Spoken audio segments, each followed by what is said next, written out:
కార్యకర్తలు, అటు మాట్లాడిన వారు మంత్రులు అని సరిపుచ్చుకోరు. ఒక మాజీ మంత్రిని పట్టుకొని ఇక్కడున్న టీడీపీ నాయకులు అలా ఎలా మాట్లాడతారని కొత్త వాదన కూడా వస్తుంది. ఖచ్చితంగా వస్తుంది, కొత్త వాదన కాకపోయినా. ఇక్కడ నుంచి మొదలైంది కాస్త ఈ రోజు ఇళ్ళు తగలబెట్టుకునే వరకు వెళ్ళింది. అక్కడ నుంచి కులాల మధ్య వైషమ్యాలకి, కులాల వైషమ్యాల తర్వాత కూటమి వరకు, కూటమిని 3 రకాలుగా 3 తాళ్లతో 3 పక్కల నుంచి దూరం చేయడమే ఎజెండాగా జరుగుతున్న ఆటలో ఎవరు పావులుగా మారుతున్నారు, ఎవరు ఆ ట్రాప్ లో పడుతున్నారు, ఈ విషయాలు తెలుసుకోవాల్సిన అవసరం ఉంది. ఒక్కటి, కూటమి ప్రభుత్వం చిన్న విషయాలని పెద్దదిగా చూపెడుతున్న సోషల్ మీడియాలో ట్రాప్ లో పడిపోతున్నారా? లేదు అంటే తమకేమన్నా లోపల ఇన్ఫీరియర్ కాంప్లెక్స్ ఏదైనా ఉంది అంటే గనక దాని క్రమంలో ఇంకెవరైనా ట్రాప్ లో పడిపోతున్నారా?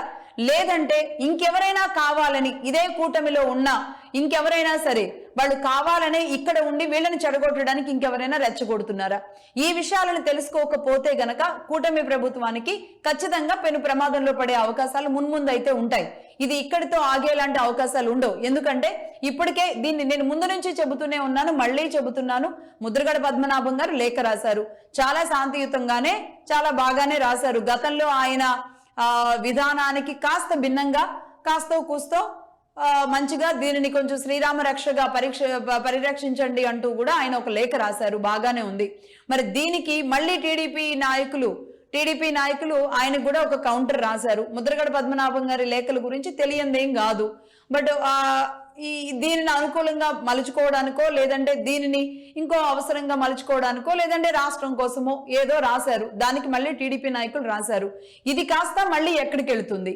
ఈ నాయకులు ఆ నాయకులు లేఖలు, ఈ సోషల్ మీడియాలో ఇప్పటికే ఇద్దరి మధ్య జరుగుతున్న యుద్ధాలు, సైలెంట్ గా జరుగుతున్న యుద్ధాలు కాస్త ఇది ఏం చేస్తారు అంటే సైలెంట్ గా తీసుకువెళ్ళి పెద్ద నాయకుల మెడకు చుడతారు. మమ్మల్ని అంటే మీరెందుకు ఊరుకుంటున్నారు, ఆ కులాన్ని మేమెందుకు భరించాలి, ఈ కులాన్ని మేమెందుకు భరించాలని సరిగ్గా కాపురం మొదలుపెట్టిన 1.5 ఏడాదిన్నరలోనే వీళ్ళని చెడగొట్టడానికి జరుగుతున్న ప్రయత్నాల్లో వీళ్ళకి వీళ్ళే చెడిపోతూ వీళ్ళని చెడగొట్టుకుంటూ ముందుకు వెళితే రాష్ట్రం పరిస్థితి ఏంటి? రాష్ట్రంలో వీళ్ళని చెడగొట్టడానికి అనేక రకాల ప్రయత్నాలు జరుగుతాయని ఆ మాత్రం ఊహించలేని అనుభవం కానీ, లేదంటే ఆ మాత్రం రాజకీయ చాణక్యం కానీ ఉన్న నాయకులు ఈ కూటమిలో లేరా? ఎవరికి వారు రెచ్చగొట్టేలాంటి ధోరణికి ఎందుకు వెళుతున్నారు? ఆఖరికి అంటే మమ్మల్ని బూతులు తిట్టినప్పుడు, మా నాయకుడిని బూతులు తిట్టినప్పుడు మేము ఊరుకోం అని ఈ రోజు అధికారంలో ఉన్నప్పుడు మాట్లాడుతున్న నాయకులు గతంలో కూడా ఎన్నో అవమానాలు, ఎన్నో బూతులు, ఎన్నో పరిస్థితుల్ని మీ నాయకుడే పంటి బిగువన భరించారా లేదా? ప్రతి దాన్ని భరిస్తూ ముందుకు అడుగు వేసి క్యాడర్ని, పార్టీని, రాష్ట్రాన్ని చంద్రబాబు నాయుడు గారు నడిపించారా లేదా? ఆయన నడిపించకుండా, ఆయన ముందుకు తీసుకువెళ్లకుండా ఇక్కడి వరకు పార్టీ రావడం సాధ్యం అవుతుందా? అదేవిధంగా అవతల నుంచి జగన్మోహన్ రెడ్డి గారి వ్యవహార శైలి నుంచి, అది వరదలు కావచ్చు, లేదంటే ఇంకేదైనా అక్కడ ఎక్కడైనా హత్య కావచ్చు.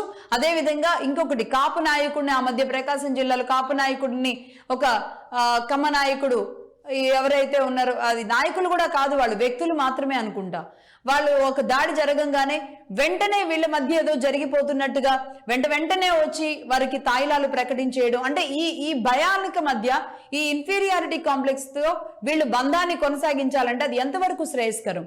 ఎందుకు అండర్ గ్రౌండ్ క్యాడర్ వరకు కూడా ఇలా ముందుకు వెళ్ళడం అనేది మీ కులాలకో, మీ వర్గాలకో, మీ పార్టీలకో ఉపయోగం కాదు. రాష్ట్రానికి అవసరం, రాష్ట్రం బాగుండాలి అంటే వీళ్ళు ముందుకు వెళ్ళాలి అని చెప్పడంలో ఎందుకు ఫెయిల్ అవుతున్నారు? లేదు, జగన్మోహన్ రెడ్డి గారు వచ్చేస్తారు అన్న భయానక పరిస్థితుల్లోకి ఎందుకు నెట్టవేయబడుతోంది ఈరోజు కూటమి? జగన్మోహన్ రెడ్డి గారు ఖచ్చితంగా ఇది రాజకీయ గేమే, ఆయనకు కూడా కావాలి రాజకీయ గేమ్. ఎవరు ఆడినా సరే, అంటే మీరు ఆడితే గేమ్, ఆయన ఆడితే గేమ్ కాదు, ఎవరైనా సరే ఆ గేమ్ ఆడతారు. ఆయన గేమ్, ఆయన పావు, ఆయన గురి, ఈ ముగ్గురిని విడగొట్టడం మీదే ఫస్ట్ ఉంటుంది. ఆ మాత్రం తెలియకుండా అయితే రాజకీయ నాయకులు ఉండరు.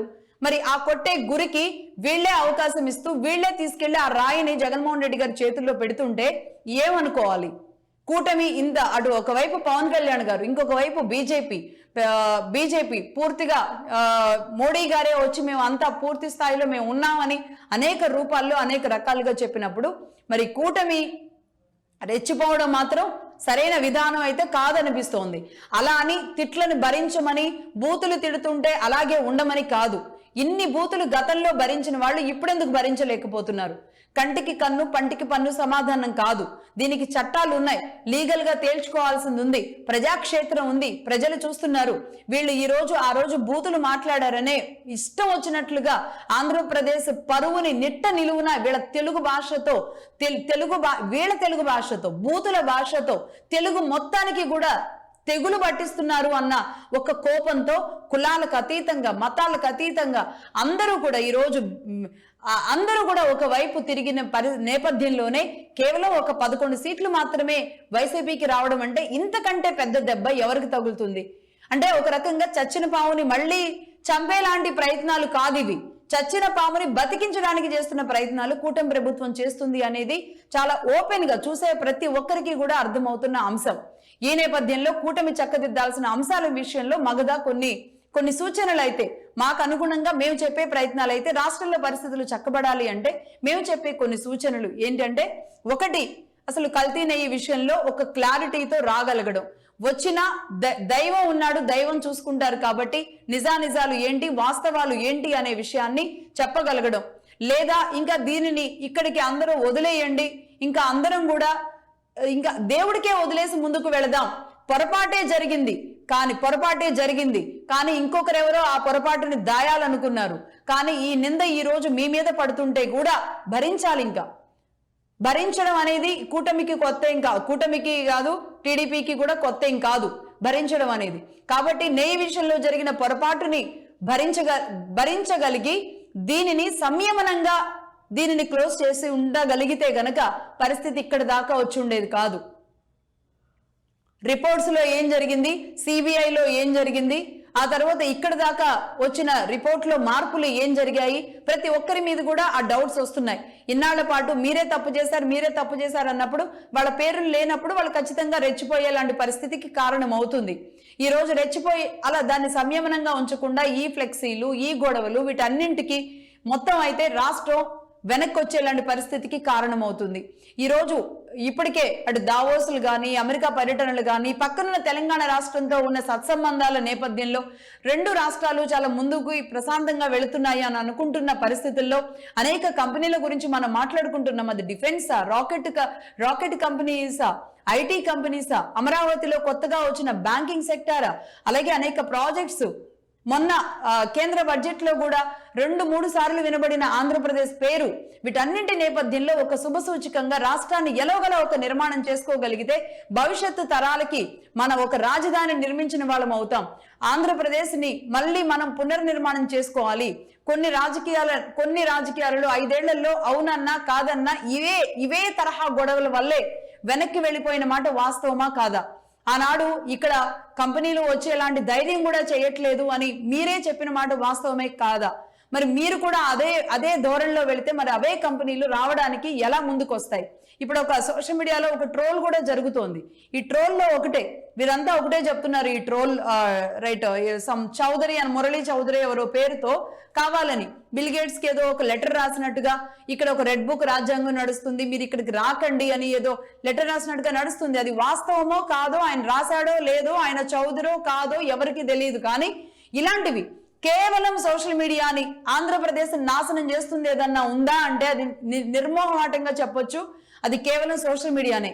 కేవలం పుకార్లను ప్రచారం చేస్తూ, బూతులను ప్రచారం చేస్తూ, బూతులతో వ్యక్తిత్వ హననాలు చేస్తూ, అది పెద్ద నాయకుడా, చిన్న నాయకుడా, మహిళ లేకపోతే సామాన్యమైన మహిళల ఇవేమీ ఆలోచించకుండా ఇష్టం వచ్చినట్లుగా చేస్తున్న ఈ ప్రయోగాలు ఏవైతే ఉన్నాయో ఇవే ఆంధ్రప్రదేశ్ ని నాశనం చేయడానికి కారణాలుగా మారుతున్నాయి. ఈ రోజు ఎంత బడ్జెట్ పెట్టుకున్న, రేపు బడ్జెట్ సమావేశాలు ఉన్నాయి, ఎంత బడ్జెట్ పెట్టుకున్నా కేంద్రం నుంచి ఏమేమి అవసరాలు మనం తీర్చుకోవాలనుకున్నా ఇక్కడ ప్రశాంతత, ఇక్కడ శాంతి, ఇక్కడ లా అండ్ ఆర్డర్ సరిగా లేనప్పుడు దీనిని రాష్ట్రాన్ని ఒక బూచిగా చూపించడానికి ప్రతిపక్షం అనేక అవకాశాలని మలుచుకుంటుంది. ప్రతిపక్షం కూడా అంటే తన బాధ్యతని ప్రతిపక్షం గతంలో కానీ ఆ తర్వాత కానీ కేవలం మైండ్ గేమ్, సెంటిమెంట్ గేమ్స్, కులాల గేమ్స్, ఖచ్చితంగా ప్రతిపక్షం ఆడుతున్న గేమ్ ఇదే. ఆనాడు మీరు చూడండి కాదు, ఈ రోజు ఇది కొత్త ఏమీ కాదు. ఇలాంటప్పుడు మరి ఎందుకు కూటమి ఆ ట్రాప్ లో పడుతుంది? అది కాకుండా మొన్న మెడికల్ కాలేజీల మీద వైసీపీ ఒక యుద్ధం చేసింది, దానిని ఎవరు కాదనరు. ఒక ఏదైనా సరే ఒక ప్రభుత్వం తీసుకున్న నిర్ణయం మీద ఏదైనా మాట్లాడొచ్చు. ఒక పాలసీ మేకింగ్ మీద అది తప్పు ఉంది అంటే గనక అసెంబ్లీకి వెళ్ళి మాట్లాడొచ్చు. ఇదే వైసీపీ పార్టీ. కానీ అసెంబ్లీకి వెళ్లరు. 11 మంది వెళ్లరు అసెంబ్లీకి. సరే, బయట ఉద్యమాలు